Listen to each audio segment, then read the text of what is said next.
This is Embody Safety with Eva, and today I will talk about why doing more as a capable, high achieving woman usually doesn't make things better. It actually decreases your capacity to receive and to build what you want.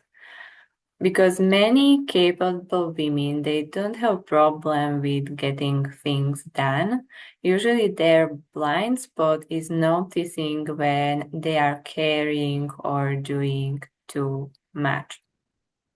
And so they just over time in relationships and at work starts to feel tired, drained, and they start to resent the very areas where they actually want to build something new, whether it's the relationship or career.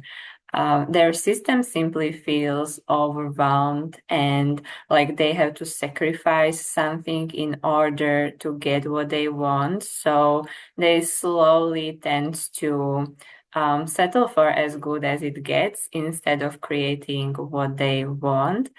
And underneath that, there is a belief that if I do less, I am selfish.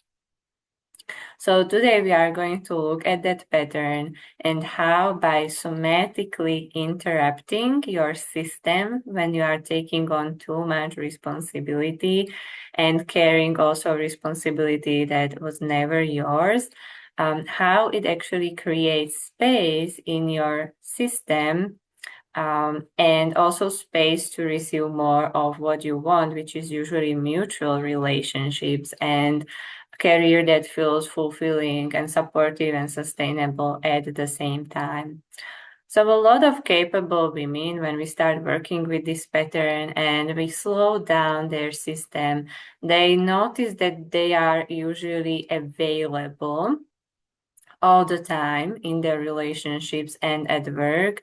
They respond very quickly because it just comes easily to them. They are very empowered, very capable, and they are ready to help when something is off. They are ready to jump in and to fix it and to save the day, even when they are tired or even when it compromises the time and energy they wanted to spend on building their desires and their projects and their life.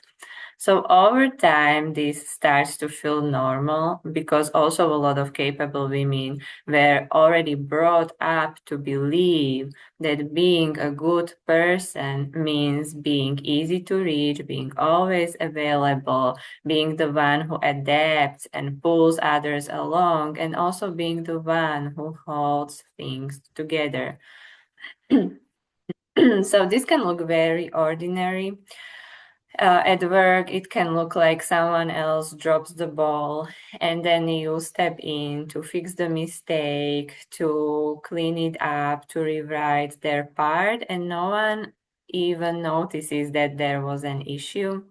In relationships, when a man you are seeing is unclear or he's saying we will see maybe later, he's not moving the plans, he's not moving plans forward, instead of leaving it there, you suggest the plan, you clarify, you keep it moving, so that the connection doesn't fall apart.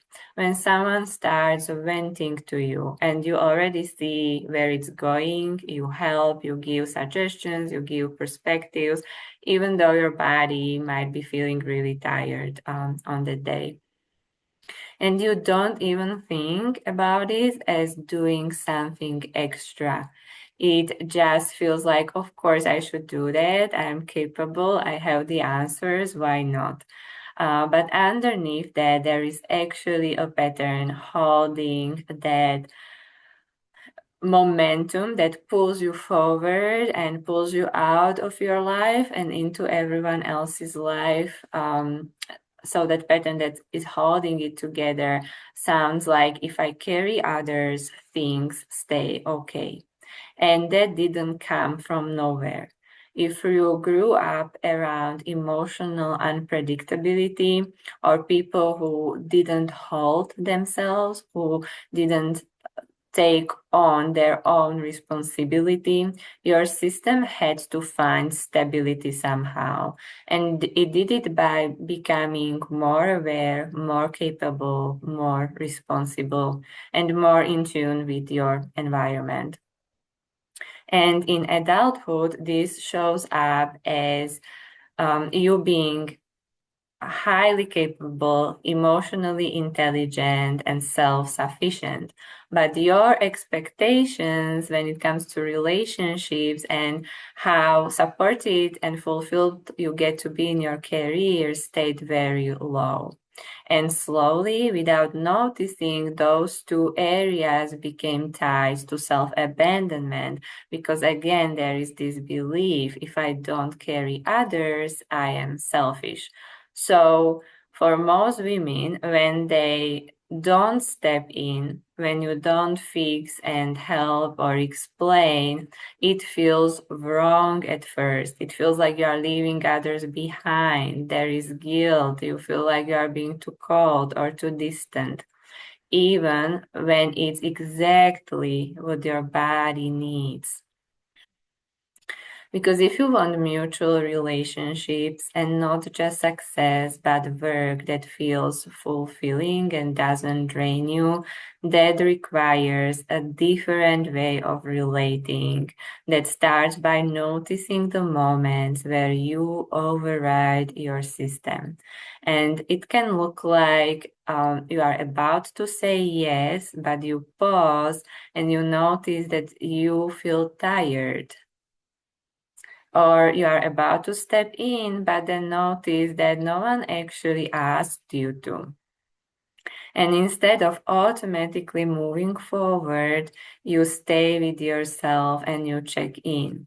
Do I actually want to do this? Do I have capacity for this? And sometimes the answer is no. And that's where you disrupt the pattern. You don't jump in to fix the moment and you let the moment be slightly uncomfortable for both you and the other person. And at work, that can look like not correcting everything right away, but letting someone else take responsibility. In relationships, it looks like not staying longer in conversations that already feel off, not moving toward people that don't move toward you, not turning someone else's confusion or insecurities into your problem to solve. And this is what changes the pattern, not huge breakthroughs or learning more, but small moments and also slow moments where you stay with your system and don't override yourself. And that's also where that work starts to feel vulnerable because you are maybe for the first time in your life not trying to earn your place and you are not adjusting to be chosen. You are simply showing up as you are and then noticing who meets you there. And that usually feels too simple for high achieving women. That's why they at first try everything else, doing more, trying every strategy, trying to change themselves because this simply seems like this is too simple to work. But at the end of the day, in those moments where you slow down and stay with yourself, you one, start to feel your true capacity and just stop filling space with just productivity and busyness. And in those exact moments that don't get filled with doing an action, your system gets to repair itself and it gets to grow capacity. So it will naturally, without you interfering or doing more, naturally start to feel like I am actually available for more and something new, whether it comes to relationships or work. whether it means more clients or more self-expression or deeper connection in your current relationship or the relationship you want. And what becomes very clear over time is that the right people don't pull away because you stop over caring. They actually feel relief, they feel more relaxed in your presence, they feel clearer, and they feel more able and capable to step up and meet you at least halfway. Only the relationships that depended on you over caring and over giving struggle with this shift. But healthy relationships always deepen over time and become more satisfying and mutual. And over time, it also changes what feels normal to you. So relationships stop feeling heavy and draining and like a burden, and they start to feel lighter and more supportive and more playful. And your career also starts feeling more fulfilling and supportive, and naturally the baseline of how much support and connection you are able to receive, your system is able to receive, its changes. So this is the work we do in one-on-one sessions and also the Sanctuary portal. We don't talk about your patterns the way I do here. We actually work on the nervous system level, and especially with the moments where you tend to override yourself, so that you can ultimately build relationships and career that don't require you to leave yourself to sustain them.